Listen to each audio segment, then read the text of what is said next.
Momento de análisis de Factum aquí en BTV Noticias con Eduardo Botinelli. Eduardo, ¿cómo estás? ¿Qué tal, Nicolás? ¿Cómo estás?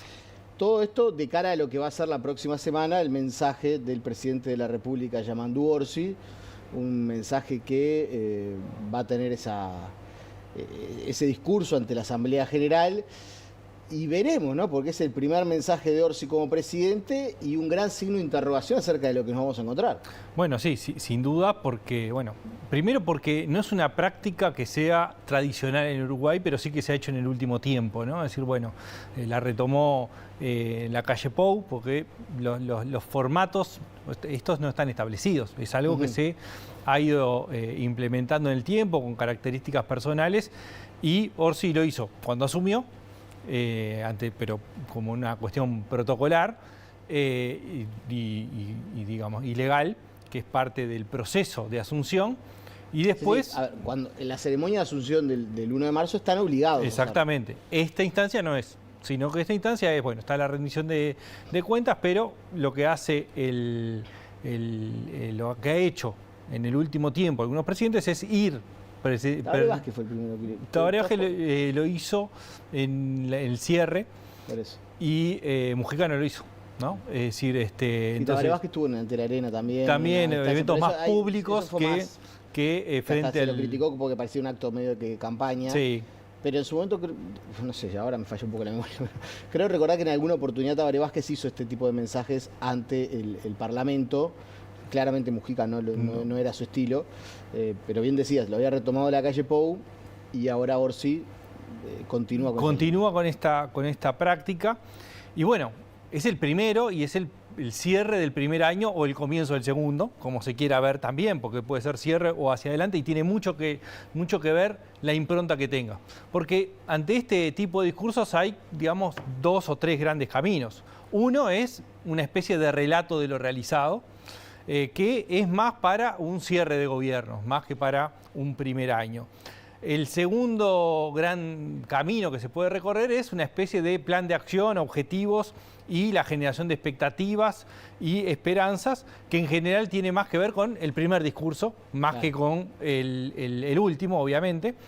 Y este parece más una combinación de las dos alternativas, es decir, bueno, lo más razonable es, bueno, qué se hizo, qué se logró en este primer año y sobre todo también qué puede esperarse hacia adelante, ¿no? Y en ese sentido, bueno, aparece, digamos, la idea de dónde parte Orsi, de lo que planteó en el arranque de su gobierno, de qué hizo durante el primer año, con el lema de la revolución de las cosas simples, donde aparecen temas de economía, los temas de seguridad, los temas de pobreza, aparecían como pobreza y el foco en pobreza infantil, claro, como uno de los ejes centrales para el próximo gobierno. Y uno de los puntos que ha planteado Orsi en varios de sus discursos, digamos, si se quiere, como un punto en el medio entre el 1 de marzo del año pasado y el 2 de marzo de este año, fue la comparecencia, la presencia en ADM, donde hizo un discurso detallado sobre lo realizado, hizo algunos cuestionamientos al gobierno anterior y también algunas propuestas hacia adelante. Bueno, esa cuestión de la acumulación positiva presentada como un valor que rescata del Uruguay, pero también de cuál era la impronta que quería dar. Claro, eso también se daba en un marco donde la aprobación presidencial estaba en términos positivos, donde la neutralidad era un factor que caracterizó el arranque del gobierno de Yamandu Orsi, es decir, con una carta de crédito que le daban los que no lo votaron. Bueno, eso ha ido cambiando con el tiempo, el escenario parece un poco diferente y, claro, el ejercicio del gobierno más los roces con la oposición van generando un desgaste que ya no es la misma impronta que tenía un año atrás o incluso 6, 7 meses atrás. Parece ser bastante obvio que el discurso, por más que se pronuncie en la Asamblea General, la lógica indicaría que va a tener algunas cuestiones, esto de la acumulación positiva, pero también algo que se habló mucho en el arranque del gobierno, esto de la rendición de cuentas, la herencia, el asunto fiscal, que vos bien decías, en el discurso de ADM Orsi hizo mención a ello como un dato de la realidad y no queriendo palabras más, palabras menos, sacar rédito político, pero dijo, bueno, el escenario fiscal que recibimos no fue el que nos imaginamos. Probablemente debería ir aproximadamente por esos lugares, además de reflejar algunos compromisos que quedan por cumplir. Bueno, sí, básicamente hay como grandes temas, después puede haber temas menores en términos que no quiere decir que no sean importantes, sino en la trascendencia pública o dimensión desde el punto de vista del alcance que sean menores, pero básicamente hay cuestiones vinculadas a los temas económicos, de lo que se heredó, de cuál fue el funcionamiento del presupuesto que se alcanzó, y que también tiene arriba de la mesa cuáles son los próximos pasos a dar. Es decir, no solamente qué pasó, sino qué se hizo, pero también qué es lo que se lleva o se trata de llevar hacia adelante. Después aparece un tema que ha estado, digamos, bastante presente en el último tiempo, porque hay una tensión entre que estoy hablando del empleo, ¿no? Es decir, bueno, entre los datos oficiales que muestran un impulso importante de la actividad, una baja del desempleo, con noticias de empresas, sobre todo multinacionales, grandes, que llevan a reducciones, sea seguro de paro, sea despidos. Y esto, de alguna forma, también este discurso, digamos, tiene la confrontación con las expectativas previas generadas, ¿no? Es decir, ¿por qué? Y por eso lo engancho con el tema del empleo, porque de las expectativas previas que había, sobre todo fuertemente en los votantes del Frente Amplio, esto lo vimos al arranque del año, cuáles eran las expectativas que había al arranque del año pasado, perdón, previo a la Asunción, era la generación de puestos de trabajo, el aumento fuerte del salario real y del ingreso de los hogares, de las condiciones de trabajo y de la reducción de la pobreza, que es uno de los focos que ha estado arriba de la mesa, ¿no? Ya vamos a ir sobre las opciones que tiene Orsi para el discurso, pero es verdad lo que decís sobre las expectativas. Ahora, también es verdad que si uno ve los datos, los números, el gobierno va a tener números positivos para mostrar.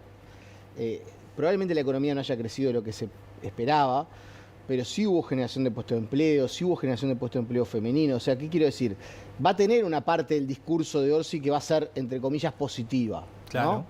Claro, hay una parte que es la presentación de los resultados positivos. No puede trabajar, pero sí tratar de hacer más visible los logros que ellos estiman se consiguieron este año. Bueno, de hecho, sí, es importante revisar el discurso en ADM, porque tiene muchos insumos de lo que puede llegar a verse el próximo lunes. Porque efectivamente hay un repaso de logros alcanzados, que además los datos oficiales han ido también en una línea similar en términos de esto de creación de empleo. Lo que decía es, por un lado, aparecen los datos positivos que van a estar presentes seguramente, y la tensión con las preocupaciones de la población. Y ahí se mete el tema seguridad, porque en seguridad también hay datos oficiales que muestran mejoras en las denuncias de los delitos, hay bajas de los delitos principales, hay algunos que son menos incluso cuestionables en términos de denuncia, como el tema de los homicidios,